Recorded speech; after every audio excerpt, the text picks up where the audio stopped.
ગોસના નિયમ બાદ આજે આપણે વાત કરવાના છીએ ગોસના નિયમના ઉપયોગોની. એનસીઆરટી પ્રમાણે આ ઉપયોગોમાં માત્ર તમને 3 જ મુદ્દાઓ આપેલા છે, પરંતુ હું અહીંયા એવી ટ્રાય કરું છું કે ગોસના નિયમથી શક્ય એટલી મહત્તમ સંમિત રચનાઓ લઈ અને આપણે ગોસના નિયમનો ઉપયોગ કરી અને એના દ્વારા ઉદ્ભવતું વિદ્યુત ક્ષેત્ર મેળવશું.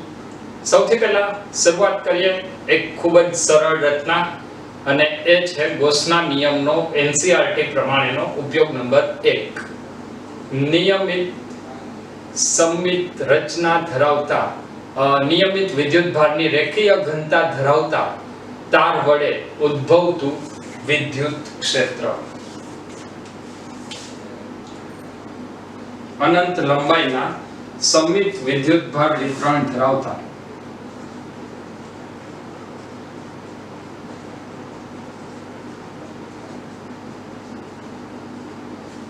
અનંત લંબાઈના સંમિત અથવા સમાન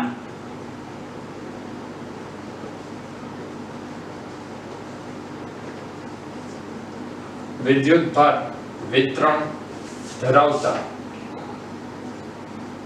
તાર વડે ઉદ્ભવતું વિદ્યુત ક્ષેત્ર. અનંત લંબાઈનો સમાન વિદ્યુતભાર વિતરણ ધરાવતા તાર વડે ઉદ્ભવતા વિદ્યુત ક્ષેત્રની આપણે વાત કરવાની છે. તો આ વિદ્યુત ક્ષેત્ર કેટલું હોય એના કરતા આપણે આજે એ વાત કરવાના છીએ કે આ વિદ્યુત ક્ષેત્ર કેવી રીતે મેળવી શકાય અને આ વિદ્યુત ક્ષેત્ર પરથી તેમાં કેવા પ્રકારના ક્વેશ્ચન પૂછી શકાય, તેને કેવી રીતે એપ્લાય કરી શકાય તેની આપણે ચર્ચા કરવાના છીએ. સૌથી પહેલા તો અનંત લંબાઈના તાર વડે ઉદ્ભવતું વિદ્યુત ક્ષેત્ર કેવા પ્રકારનું હોય એ આપણે જોઈ લઈએ. તો એના માટે હું એક અનંત લંબાઈનો એક તાર વિચારું છું.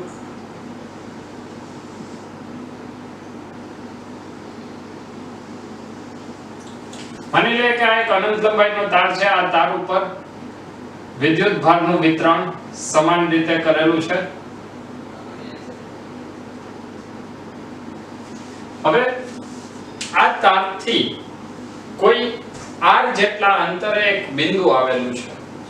તારથી r જેટલા અંતરે કોઈ એક બિંદુ આવેલું છે અને આ બિંદુ આપણે ક્યાંય પણ લઈ શકીએ.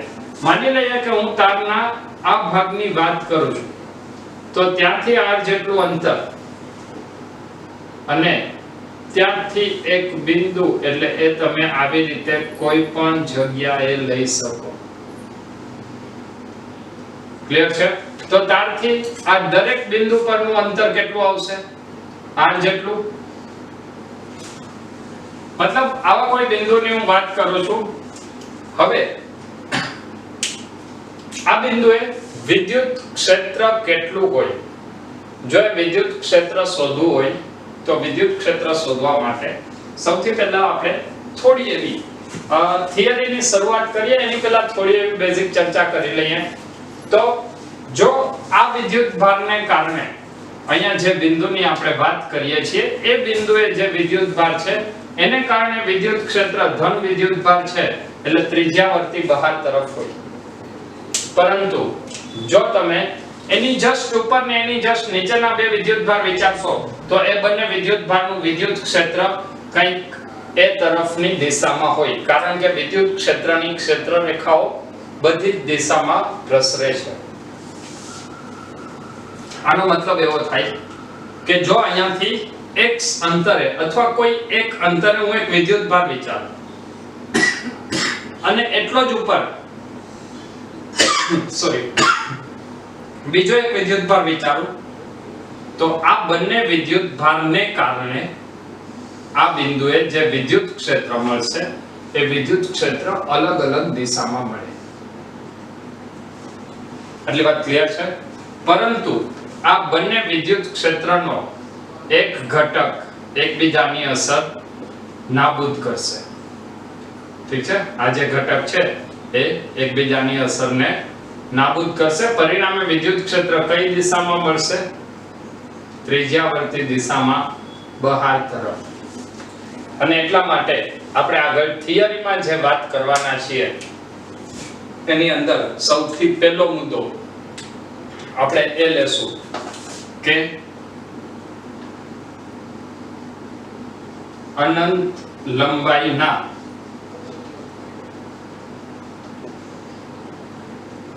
સમાન વિદ્યુતભાર વિતરણ ધરાવતા તારને કારણે ઉદ્ભવતું વિદ્યુત ક્ષેત્ર કઈ દિશામાં છે? માત્ર ત્રિજ્યાવર્તી દિશામાં. ત્રિજ્યાવર્તી દિશામાં જ હોય છે. ઉદ્ભવતું વિદ્યુત ક્ષેત્ર એ માત્ર ત્રિજ્યાવર્તી દિશામાં જ હોય છે. અચ્છા, જો આ વિદ્યુત ક્ષેત્ર ત્રિજ્યાવર્તી દિશામાં હોય તો હવે આપણે એવું કહેવું છે કે આ તારથી અમુક અંતરે વિદ્યુત ક્ષેત્ર કેટલું, અને જો એ વિદ્યુત ક્ષેત્રની આપણે વાત કરવી હોય તો એના માટે આપણે ફ્લક્સના નિયમનો ઉપયોગ કરશું. ગોસનો નિયમ શું છે? ગોસના નિયમની અંદર આપણે એક સૂત્ર લખ્યું, flux phi is equal to E.S, અને બીજું આપણી પાસે સૂત્ર છે flux phi is equal to Q by epsilon 0. ગોસના નિયમની અંદર જો તમે આગળનો લેક્ચર જોયેલો હોય તો એની અંદર આપણે E.S થી લઈ અને શરૂઆત કરેલી હતી સંકલનમાં E.ds, અને છેલ્લે આપણને પરિણામ મળેલું હતું Q by epsilon 0. આ બંનેને સરખાવશું તો આપણને કંઈક નવું પરિણામ મળશે. પરિણામની વાત કરવી છે એના માટે સૌથી પહેલા હું લઉં છું E.S. તો સૌથી પહેલા આપણે ફ્લક્સને વ્યાખ્યાયિત કરવું પડશે, અને ફ્લક્સને વ્યાખ્યાયિત કરવા માટે આપણે ગોસનો નિયમ લગાડવાનો છે. ગોસનો નિયમ લગાડવા માટે એક બંધ પૃષ્ઠ હોવું જોઈએ. બંધ પૃષ્ઠ માટે ફરીથી આ તાર વિચારી અને તાર માટે એક આપણે બંધ પૃષ્ઠ વિચારશું.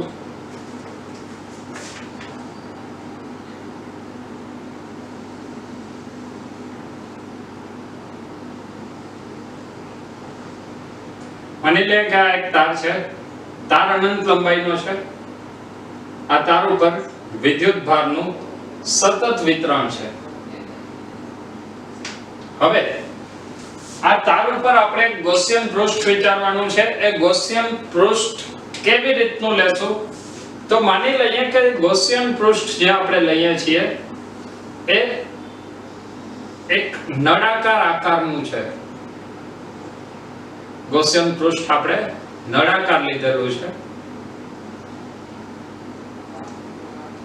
અને એની લંબાઈ નળાકાર હોય તો એની લંબાઈ અને ત્રિજ્યા બંને આપણે વ્યાખ્યાયિત કરવી પડશે. એની લંબાઈ લઈ લઈએ છીએ L જેટલી, અને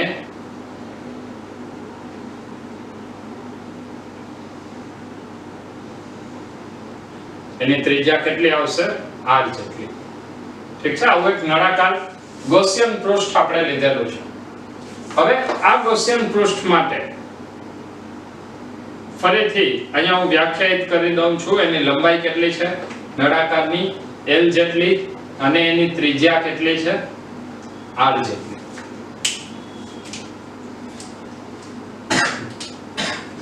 તો આ જે વિદ્યુતભાર છે, આ નળાકાર દ્વારા ઘેરાયેલો વિદ્યુતભાર, એ વિદ્યુતભાર કેટલો હોય? તો નળાકાર દ્વારા ઘેરાયેલો કુલ વિદ્યુતભાર છે આ અંદરની લંબાઈ જેને આપણે L વડે લીધેલી છે. આના ઉપર રેખીય વિદ્યુતભારની ઘનતા જો લઈ લઈએ તો એના ઉપરનો વિદ્યુતભાર આવે Q = લેમ્ડા * L. આનો મતલબ એવો થાય કે સૌથી પહેલા આપણે તાર માટે રેખીય વિદ્યુતભાર ઘનતા વ્યાખ્યાયિત કરવી પડશે.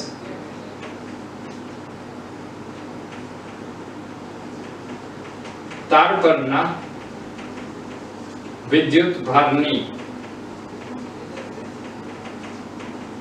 રેખીય વિદ્યુતભાર ઘનતા લેમ્ડા હોય તો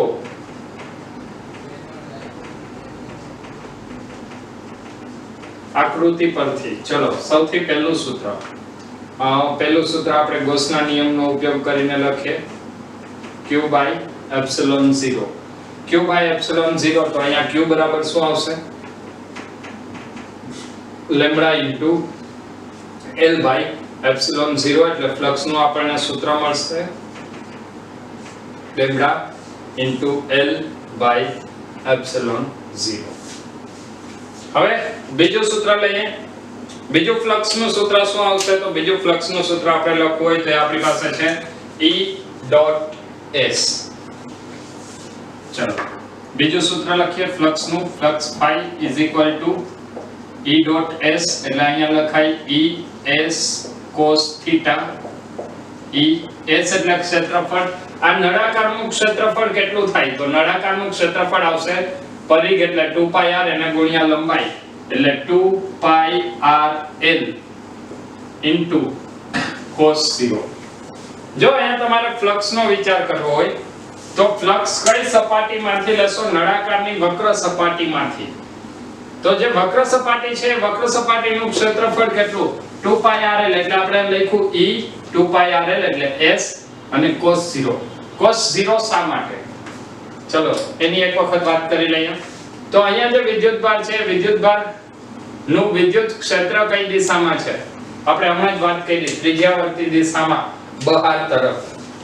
જે તમે પૃષ્ઠ લીધેલું છે એ પૃષ્ઠનો ક્ષેત્રફળ સદિશ યાદ કરો. જ્યારે તમે ત્રિપરિમાણમાં પૃષ્ઠ લ્યો છો તો ત્રિપરિમાણમાં લીધેલા પૃષ્ઠ માટે ક્ષેત્રફળ સદિશ હંમેશા બહાર તરફ હોય અને સપાટીને લંબ રૂપે હોય, પૃષ્ઠને લંબ રૂપે હોય.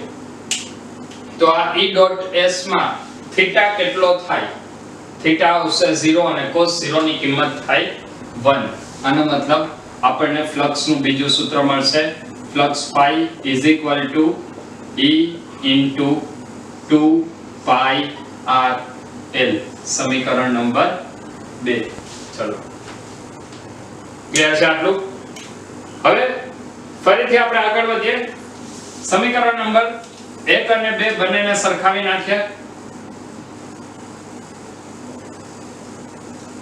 સમીકરણ નંબર 1 અને 2 પરથી તો સમીકરણ નંબર 1 અને 2 પરથી આપણને શું મળશે? તો બંને ફ્લક્સના સૂત્ર છે, બંનેને સરખાવી દઈશું એટલે આવશે E into 2πrl is equal to lambda L by epsilon 0. અથવા E ને સૂત્રનો કરતા બનાવીએ, LL બંને બાજુથી કેન્સલ થઈ જશે. E is equal to 1 upon 2π epsilon 0 આ લેમ્બડા into 1 upon r. આ સૂત્ર શું દર્શાવે છે કે અનંત લંબાઈના સમાન વિદ્યુતભાર વિતરણ ધરાવતા તારને કારણે ઉદ્ભવતું વિદ્યુત ક્ષેત્ર એ અંતરના વ્યસ્ત પ્રમાણમાં છે. અંતરના વ્યસ્ત પ્રમાણમાં છે મતલબ જેમ અંતર વધતું જશે એમ વિદ્યુત ક્ષેત્ર ઘટતું જાય. અને જો આના માટેનો આપણે આલેખ વિચારીએ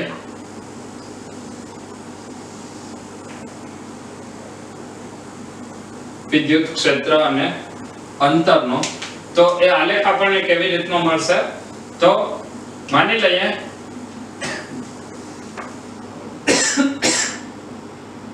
અહીંયા આપણે આ તાર ગોઠવેલો છે.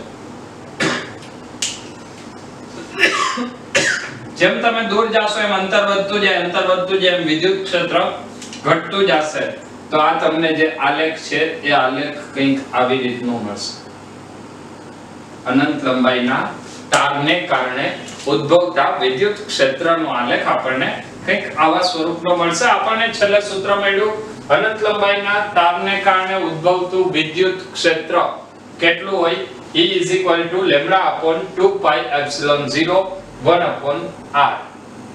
હવે આ સૂત્રનો ઉપયોગ કરીને કેવી રીતે આ પરિણામનો ઉપયોગ કરી અને કેવી રીતે એપ્લાઇડ ક્વેશ્ચન પૂછી શકાય તેવો આપણે એક ક્વેશ્ચન જોઈશું. આપણે જે સૂત્ર હમણાં મેળવ્યું ગૌસના નિયમનો ઉપયોગ કરીને મેળવેલું હતું. આપણે અગાઉ જ્યારે ગૌસનો નિયમ ભણતા હતા ત્યારે એની અંદર કેટલાક મુદ્દાઓ ધ્યાનમાં રાખેલા હતા. એ મુદ્દાઓની અંદર એક મુદ્દો એવો હતો કે ગૌસના નિયમનો ઉપયોગ કરીને સમિત રચનાઓ માટે વિદ્યુત ક્ષેત્ર સરળતાથી મેળવી શકાય છે. આ જ વાતને ફરીથી થોડી વિચારીએ. તો અહીંયા આપણે આ જે પરિણામ મેળવેલું છે એ જ પરિણામને જો હવે ગૌસના નિયમનો ઉપયોગ કર્યા સિવાય મેળવવું હોય તો એ કેવી રીતે મળે? હવે પરિણામ આપણે ફરીથી મેળવશું, પરંતુ એની અંદર ગૌસના નિયમનો ઉપયોગ કરશું નહીં. ચલો તો ફરીથી એક અનંત લંબાઈનો વિદ્યુત ભારિત તાર લઈ લઈએ.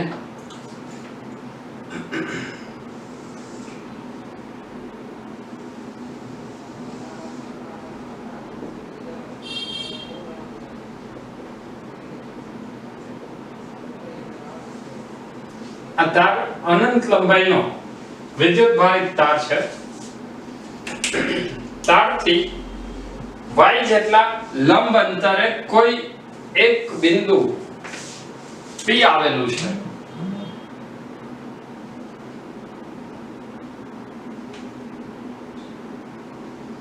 બિંદુ P કઈ જગ્યાએ આવેલું છે? તારથી y જેટલા લંબ અંતર. હવે આ P બિંદુએ વિદ્યુત ક્ષેત્રની તીવ્રતા આપણે શોધવાની છે, ગૌસના નિયમનો ઉપયોગ કરવાનો નથી. ચલો સૌથી પહેલા એક કામ કરીએ. સમગ્ર તારને લીધે વિદ્યુત ક્ષેત્ર શોધવું હોય તો આપણે એક dx લંબાઈનો એક તારનો નાનકડો ભાગ વિચારશું. આ જે નાનો ખંડ છે એ ખંડ કેટલા અંતરે આવેલો છે? x જેટલા અંતરે, અને આ ખંડની લંબાઈ કેટલી છે? dx જેટલી. આ dx જેટલી લંબાઈને કારણે વિદ્યુત ક્ષેત્ર કેટલું મળે? તો dx જેટલી લંબાઈને કારણે વિદ્યુત ક્ષેત્ર મળશે dE.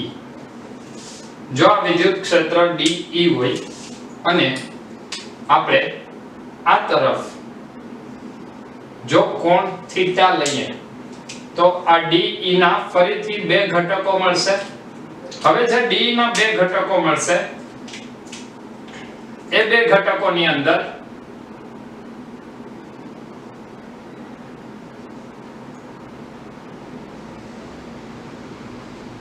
આ કોણ થીટા છે તો અહીંયા પણ કોણ થીટા થાય, તો આ આવશે dE cos થીટા અને આ તરફ આવશે dE sin થીટા. આપણે વાત કરવાની છે પરિણામી વિદ્યુત ક્ષેત્રની. પરિણામી વિદ્યુત ક્ષેત્ર માટે માત્ર આટલી વાત પૂરતી નથી.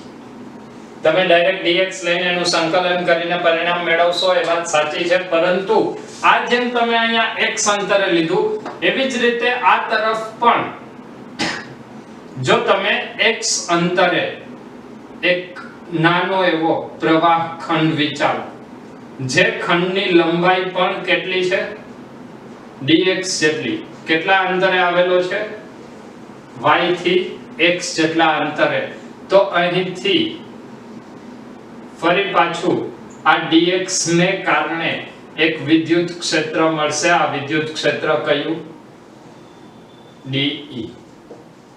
આ d વિદ્યુત ક્ષેત્રમાં ફરીથી આ કોણ થીટા, કારણ કે આ કોણ પણ અહીંયા થીટા થશે, તો અહીંયા એક ઘટક આવશે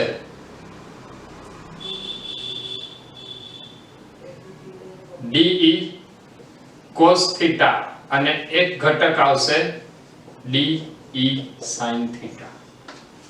જો આ આકૃતિને તમે ધ્યાનથી જોશો તો અહીંયા dE sin થીટા અને dE sin થીટા બે ઘટકો સમાન મૂલ્યના પરસ્પર વિરુદ્ધ દિશાના છે.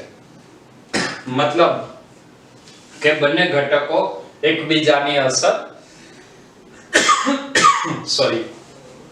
નાબૂદ કરશે.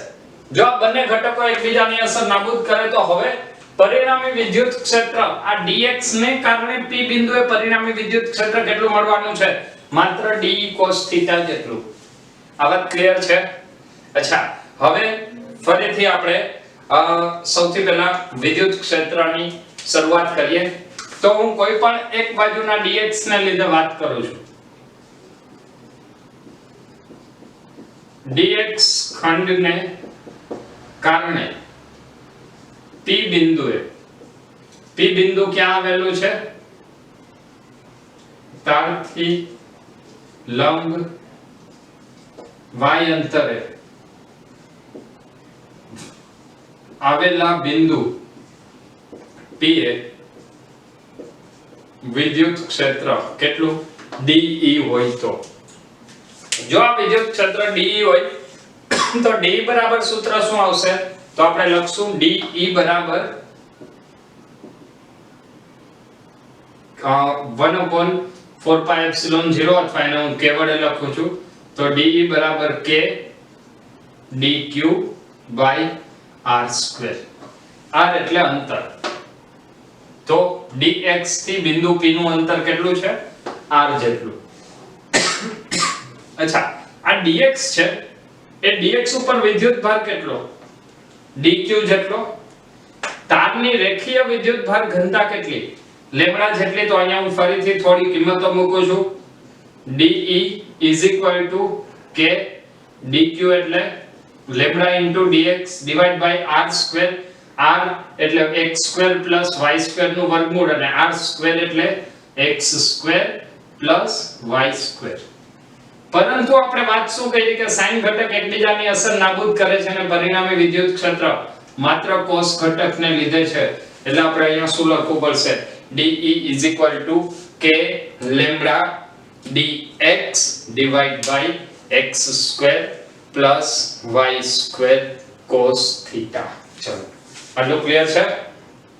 તો અહીંયા મેં શું કરેલું છે આકૃતિ પરથી શું કહેશું આકૃતિ પરથી સાઈન ઘટક એકબીજાની અસર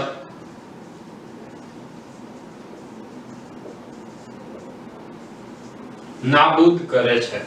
આકૃતિ પરથી સાઈન ઘટક એકબીજાની અસર નાબૂદ કરે છે તો પરિણામી વિદ્યુત ક્ષેત્ર કેને લીધે મળશે માત્ર કોસ ઘટકને લીધે. અચ્છા આ આકૃતિની અંદર હવે આપણે આ જે સમીકરણ મેળવ્યું એ સમીકરણમાં આપણે ફરીથી આગળ વિચારીએ તો આ સમીકરણની અંદર આપણે સંકલન કરવું પડશે કુલ વિદ્યુત ક્ષેત્ર મેળવવા માટે. કુલ વિદ્યુત ક્ષેત્ર મેળવવા માટે સંકલન કરવું હોય તો આપણે કેની સાપેક્ષે સંકલન કરી શકશું જો પહેલા એ વિચારો. અહીંયા બે વસ્તુ તમે વિચારી શકો. dx ની લંબાઈ તમે વધારતા જાઓ. જ્યાં સંકલન કરશો તો તમારે cos θ ને કંઈક અલગ સ્વરૂપે લખવું પડશે. એમાં કોમ્પ્લિકેશન થોડું વધારે વધશે. એટલે હું અહીંયા dx ને બદલે આ જે dx છે તો ખૂણો કેટલો હતો θ. હવે માની લ્યો કે અહીંયાથી આટલો હોય તો એમાં ફરી પાછો કંઈક અલગ કોણ આવશે. તો અહીંયા હું જે સંકલન કરીશ dx ક્યાંથી અનંત લંબાઈથી ક્યાં સુધી અનંત લંબાઈ સુધી. મતલબ હું આ બાજુથી આ બાજુ સુધીનું સંકલન કરીશ અને હું વાત કેની સાપેક્ષે કરીશ ખૂણા સાપેક્ષે થીટા સાપેક્ષે. તો થીટાના સ્વરૂપમાં વાત કરવા માટે સૌથી પહેલા આકૃતિ ઉપરથી આપણે લખશું tan θ બરાબર. તો tan θ બરાબર શું થાય x/y. ચલો ફરીથી આગળ વધીએ. આકૃતિ પરથી તો આકૃતિ પરથી શું પરિણામ મળશે tan θ x/y.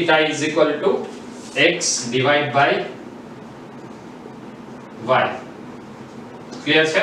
તો x બરાબર શું મળશે x y tan θ. અને હું કહી દઉં છું સમીકરણ નંબર 2. જો x y tan θ હોય તો હવે આપણે dx ની કિંમત જોઈએ છીએ અને dx ની કિંમત માટે આપણે ફરી પાછું સમીકરણ નંબર 2 નું વિકલન કરવું પડશે. તો હું અહીંયા સમીકરણ નંબર 2 માટે લખીશ dx/dθ. મતલબ મેં એનું થીટા સાપેક્ષે વિકલન કર્યું. થીટા સાપેક્ષે વિકલન કરીશ તો ત્યાં આવશે y અચળ બહાર આવી જાય tan θ નું વિકલન થાય sec² θ. જો તમને લોકોને ખ્યાલ ના હોય તો તમે આગળ જે વિકલનનો લેક્ચર મૂકેલો છે એ વિકલનનો લેક્ચર તમે જોઈ શકો છો ધોરણ 11 ની અંદર મૂકેલો છે. એ વિકલનની અંદર તમને તમામ કન્સેપ્ટ આપેલા છે જે તમારે 11-12 સાયન્સમાં ઉપયોગ કરવાનો છે. તો dx/dθ y sec² θ અથવા આના ઉપરથી આપણે લખી શકીએ dx y sec² θ dθ. ચલો ક્લિયર છે આટલું. તો આને હું કહી દઉં છું સમીકરણ નંબર 3. હવે 2 અને 3 ની કિંમત સમીકરણ નંબર 1 માં મૂકી દઈએ તો હવે ફરીથી અહીંયા લખશું સમીકરણ નંબર 1 માં 2 અને 3 ની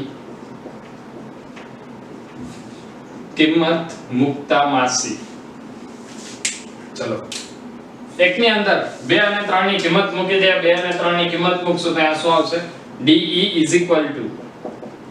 k લેમ્બડા dx dx એટલે શું છે y sec square theta d theta into cos theta divide by x square એટલે y square tan square theta લખાય x square એટલે શું થશે y square tan square theta plus y square આપણે અહીંયા x ની કિંમત મૂકેલી છે બરાબર અહીંયા સુધીનું સમજાણું ચાલો સૌથી પહેલા શું કર્યું de ની પરથી કીધું માત્ર cos ઘટકને લીધે વિદ્યુત ક્ષેત્ર મળે છે sin ઘટકની અસર નાબૂદ થાય છે એને થીટાના સ્વરૂપમાં ફેરવવા માટે dx અને x ની કિંમત મેળવી ફરીથી આ કિંમત આ સમીકરણમાં મૂકી આ પરિણામ મળ્યું અને ફરી પાછું આપણે સોલ્વ કરીએ k lambda y sec square theta d theta cos theta divide by y square ને આપણે કોમન કાઢી લઈએ તો અહીંયા આવશે tan square theta plus 1 એક y કેન્સલ થઈ જશે k lambda by y into sec square theta cos theta d theta divide by 1 plus tan square अथवा tan square plus 1 sec square theta तो sec square बने cancel થઈ જશે તો અહીંયા આવશે de is equal to k lambda by y cos theta d theta આ આપણને પરિણામ મળ્યું dx જેટલા તારના ખંડને કારણે dx જેટલા ખંડને કારણે p બિંદુએ વિદ્યુત ક્ષેત્ર કેટલું k lambda upon y cos theta d theta હવે જો આપણે કુલ વિદ્યુત ક્ષેત્ર મેળવવું હોય તો આ dx ની શરૂઆત ક્યાંથી કરવાની તો પહેલો dx ક્યાં હશે આ બાજુ અનંત લંબાઈએ અને છેલ્લો dx ક્યાં હશે આ બાજુ અનંત લંબાઈએ હવે જો આ જે dx છે એ x કરતા અંતર વધે मतलब આ dx ખંડને જો હું અહીંયા લઉં તો આ થીટા કોણ છે હજી મોટો થાય જો એને હું હજી દૂર લઈ જાઉં તો થીટા કોણ હજી મોટો થાય અનંત લંબાઈએ જાય તો થીટા કોણ કેટલો થઈ જાય 90 અને આ બાજુ થીટા કોણ કેટલો થશે 90 मतलब π/2 લખી શકાય તો બે બાજુ થીટા કોણ લેવાનો છે 90 તો એક બાજુનો માઈનસ લેશું અને એક બાજુનો પ્લસ લેશું તો આપણને એક કુલ વિદ્યુત ક્ષેત્ર મળશે તો અહીંયા ફરીથી લખીએ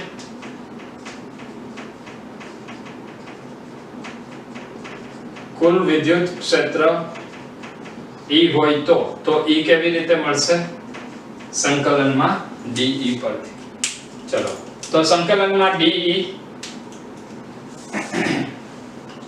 તો અહીંયા લખાય E સંકલનમાં k lambda by y cos theta d theta અને થીટા ની કિંમત ક્યાંથી -π/2 થી +π/2 π/2 એટલે 90 चलो अचल पद ने बधाने बाहर काढी लईए is equal to k lambda by y अचल पद बाहर आवशे संकलन में cos थीटा d थीटा -π/2 થી +π/2 k lambda upon y sin theta નું संकलन आवशे cos थीटा -π/2 થી +π/2 અહીંયા લખાય k lambda by y sin upper limit એટલે π/2 minus sin lower limit sin -π/2 k lambda upon y sin π/2 એની કિંમત આવશે 1 માઈનસ sin -π/2 એની કિંમત આવશે -1 माइनस माइनस प्लस सॉरी એટલે અહીંયા પરિણામ મળશે 2k લેમ્બડા બાય y.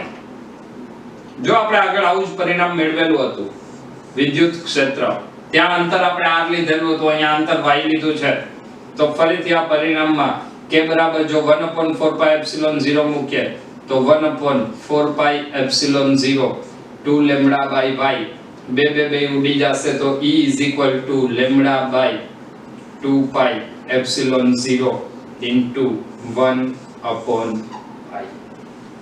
જો આ આપણે એક માત્ર એવી વાત કહી કે ગોસના નિયમ વગર પણ કોઈ પણ રચનાનું વિદ્યુત ક્ષેત્ર શોધી શકાય, તો પછી ગોસના નિયમની જરૂર શા માટે છે? તો ગોસના નિયમની અંદર આપણે એવી સ્પષ્ટ વાત કરેલી હતી એના ઉપયોગની અંદર ધ્યાનમાં રાખવા જેવા મુદ્દાની અંદર કે ગોસના નિયમનો ઉપયોગ કરીને સમમિત વિદ્યુત ક્ષેત્ર, સમમિત રચનાનું વિદ્યુત ક્ષેત્ર સરળતાથી શોધી શકાય છે. અહીંયા એ વસ્તુ તમે નોટિસ કરી શકો છો કે આપણે એક તારને લીધે વિદ્યુત ક્ષેત્ર જો ગોસના નિયમના ઉપયોગ કર્યા વગર શોધવું હોય તો એ આટલું થાય, અને ઉપયોગ કરીને શોધવું હોય તો એ પ્રમાણમાં ઓછા ટાઈમમાં સરળતાથી શોધી શકાય છે. ચલો ક્લિયર છે આટલું? તો હવે આ જ નિયમનો ઉપયોગ કરી અને એક કોમ્પિટિટિવ એક્ઝામની અંદર પૂછાયેલો એક ક્વેશ્ચન જોઈશું. ગોસના નિયમના પ્રથમ ઉપયોગ બાદ હવે તેના પરથી એક સરસ મજાનો ક્વેશ્ચન કે જે કોમ્પિટિટિવ એક્ઝામની અંદર પણ પૂછાયેલો છે, એક ક્વેશ્ચન જોઈ લે. ક્વેશ્ચનની અંદર તમને યામાક્સ પદ્ધતિની વાત કરેલી છે. ત્રિપરિમાણનો એક ક્વેશ્ચન છે. સૌથી પહેલા હું અહીંયા 3 અક્ષ દોરી લઉં છું. માની લઈએ આ x અક્ષ છે, આ y અક્ષ છે અને બહાર આવતી દિશામાં z અક્ષ છે.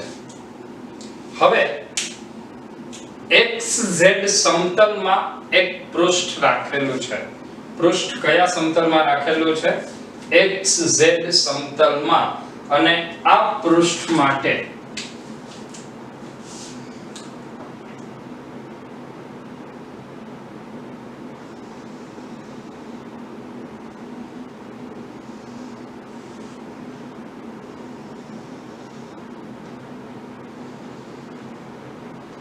xz સમતલમાં એક પૃષ્ઠ રાખેલું છે, જે પૃષ્ઠની પહોળાઈ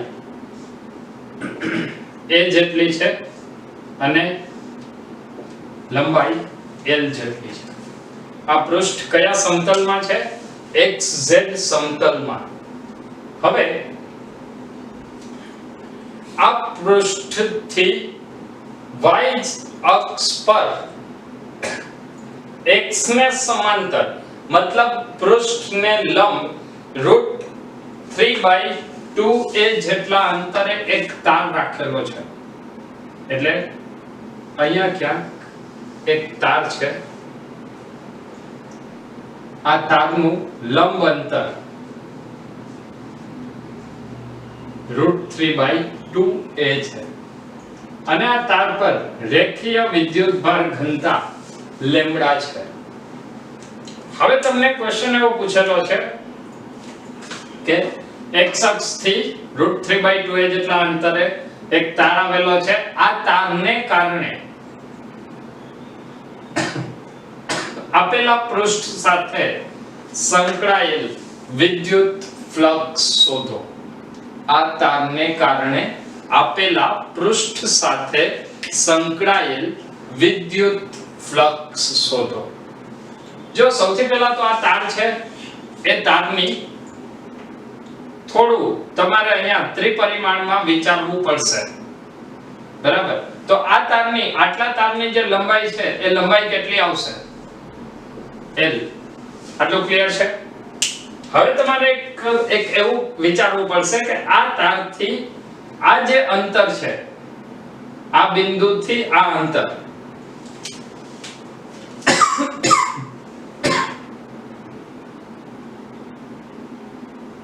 અને આ બિંદુથી આ અંતર, એ બંને સમાન થાય. થશે સમાન? શા માટે સમાન થઈ? આખી રચના ત્રિપરિમાણમાં છે, આવી રીતે આમ એક સમતલ છે, આ આમ લંબ દોર્યો, તો આ બંને છેડા એક સરખા અંતરે છે, કારણ કે આ એનું સેન્ટર છે એવું તમને આપેલું છે. તો હવે તમે અહીંયાથી એક આખો આવો એક આખો આવું ગોળાકાર પૃષ્ઠ વિચારો.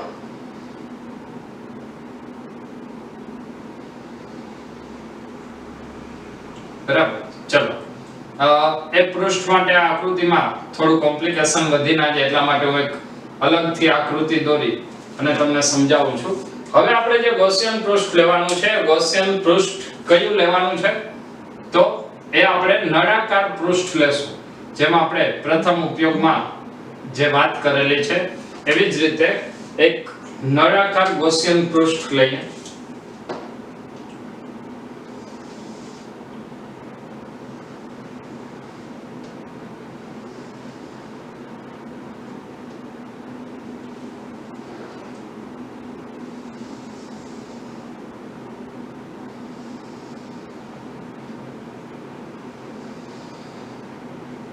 આ નળાકાર ગૌસિયન પૃષ્ઠ, એ ગૌસિયન પૃષ્ઠની અંદર તાર કેટલો છે? અંદરનો ભાગનો તાર L લંબાઈનો છે, એટલે આ કેન્દ્ર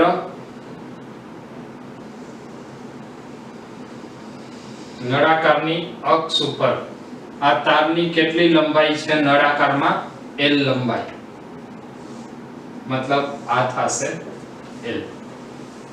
હવે જો અહીંયા ફરીથી હવે જે વિચારવાનું છે આવશે આ પૃષ્ઠને, આ લંબાઈ L, તો આ તારની લંબાઈ L. હવે હું આ પૃષ્ઠ અહીંયા વિચારું છું, આ પૃષ્ઠ કેટલા લંબ અંતરે છે? √3/2a જેટલા લંબ અંતરે છે. તો અહીંયા નીચે હું એક નળાકાર પૃષ્ઠ વિચારું છું. આ ભાગ માની લઈએ કે પાછળના ભાગમાં છે, બરાબર?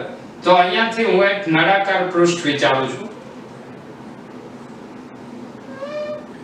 આખો ક્વેશ્ચન તમારે ત્રિપરિમાણમાં પહેલા સમજવો પડશે. એક વખત આ ક્વેશ્ચન ની અંદર જો લોજિક પકડાઈ જાય કે શું કરવાનું છે, એ જો સમજાઈ જશે તો પછી આ ક્વેશ્ચન ખૂબ જ ઈઝી છે, બરાબર?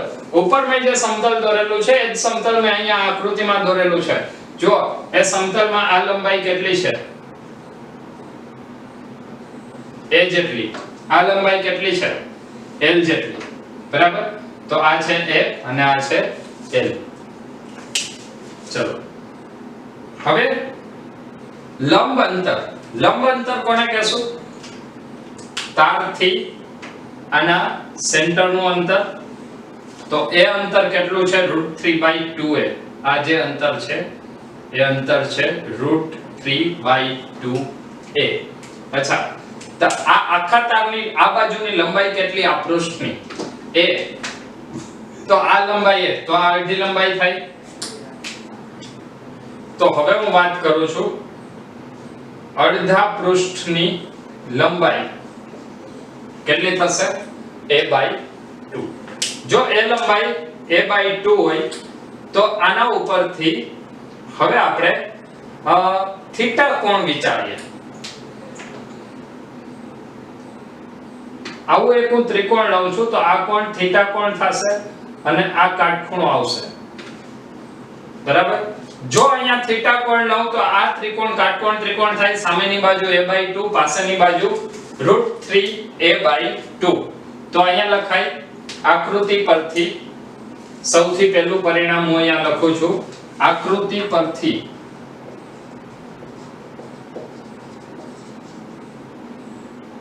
tan theta is equal to સામેની બાજુ ડિવાઇડ બાય પાછળની બાજુ, એટલે a/2 ના છેદમાં √3a/2. તો અહીંયા tan theta તમને કેટલું મળશે? 1/√3. 1/√3 એટલે થીટાની કિંમત આવશે 30 ડિગ્રી.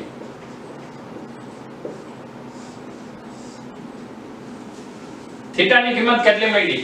30 ડિગ્રી. જો થીટાની કિંમત 30 ડિગ્રી હોય તો આ આખો કોણ કેટલો થાય? 2 થીટા જેટલો. આ બાજુ અને આ બાજુ વચ્ચેનો કોણ કેટલો થાય? 2 થીટા. અને 2 થીટા બરાબર કેટલું? 60 ડિગ્રી. તેથી 2θ બરાબર કેટલું આવશે 60 ડિગ્રી. હવે આ જે આખો ભાગ છે એને પહેલા તમે દ્વિપરિમાણમાં વિચારો, પછી આપણે ત્રિપરિમાણમાં જઈએ. તો આ આખું વર્તુળ કેટલાનું થાય 360 ડિગ્રી. 360 ડિગ્રી માંથી તમે કેટલાનો ભાગ લીધો છે 60 ડિગ્રીનો. આ વાત સમજાય છે? આ વર્તુળને જો તમે સામેથી જોશો, ચલો એક કામ કરીએ, આને સામેથી જોઈએ તો કેવી રીતનું દેખાય એ હું તમને થોડું રિયલાઈઝ કરાવવા માંગુ છું.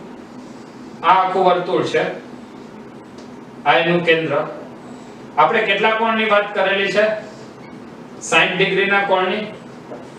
અહીંયાથી આખો આવી રીતે આમ ધાર હશે, તો આખા વર્તુળાકાર ભાગમાં જે ફ્લક્સ મળશે, આ નળાકારની વક્ર સપાટીનું ફ્લક્સ, એ ફ્લક્સ કરતા આ 60 ડિગ્રીનું ફ્લક્સ કેટલું થાય? તો આખું 360 છે ને આ 60 એટલે ફ્લક્સ છઠ્ઠા ભાગનું થાય. વિચારી શકાય? આ આખે આખું નળાકારનું જે વક્ર સપાટીનું ફ્લક્સ છે એ phi હોય, તો આ આપણે કેટલા ખૂણાનું ફ્લક્સ લઈએ છીએ 60 ડિગ્રીના, અને 60 ડિગ્રીના ખૂણાનું ફ્લક્સ કેટલું થાય? Flux phi = 360 by phi dash હોય, તો કુલ ફ્લક્સ કરતા છઠ્ઠા ભાગનું. આ કેવી રીતે આવ્યું છઠ્ઠા ભાગનું એ મેળવવું હોય તો શું લખાય? ફ્લક્સ phi કેટલાનું છે? કુલ ફ્લક્સ નો 360 મો ભાગ એ 1 ડિગ્રી મળશે ને એવા કેટલા ડિગ્રી છે 60. 6 6 36. ચલો હવે ફ્લક્સ ની કિંમત મૂકીએ. ફ્લક્સ તો આપણને ફ્લક્સ મળ્યું 5/6. ફ્લક્સ નું સૂત્ર શું છે? ગોસનો નિયમ કહે છે ફ્લક્સ નું સૂત્ર q/ε0. q = અહીંયા રેખીય વિદ્યુતભાર ઘનતા તમને આપેલી છે λ * l. રેખીય વિદ્યુતભાર ઘનતા λ, તો q = λ * l / 6ε0. આટલું વિદ્યુત ફ્લક્સ મળશે. તો આ એ માત્ર એક એવી વાત હતી કે અહીંયા જે તમને ક્વેશ્ચન આપેલો છે એ ક્વેશ્ચનને આખે આખો તમારે વિચારવો પડશે. અને આ માત્ર એટલું જ દર્શાવે છે કે જો તમે ફિઝિક્સને સમજેલા હશો તો તમે વિધિન ટાઈમ ક્વેશ્ચન્સ સોલ્વ કરી શકશો. અને એટલા માટે જ દરેક ક્વેશ્ચનને જ્યારે પણ અહીંયા હું તમને ક્વેશ્ચન સમજાવું છું ત્યારે એ ક્વેશ્ચન તમારે તમારી મેળે પહેલા સોલ્વ કરવાનો પ્રયત્ન કરવો, અને ત્યારબાદ થાય કે ન થાય ત્યારબાદ મારી સાથે આપણે એક વખત સાથે સોલ્વ કરશું. ચલો ક્લિયર છે આટલું? ઓકે. તો હવે ફરીથી ગોસના નિયમના પ્રથમ ઉપયોગ બાદ ફરીથી નેક્સ્ટ લેક્ચરની અંદર ગોસના નિયમના જ ઉપયોગોની ચર્ચા કરવાના છીએ. તો ખૂબ જ ઝડપથી નેક્સ્ટ લેક્ચરમાં મળીએ છીએ. ત્યાં સુધી બધા મહેનત કરતા રહો. Wish you all the best.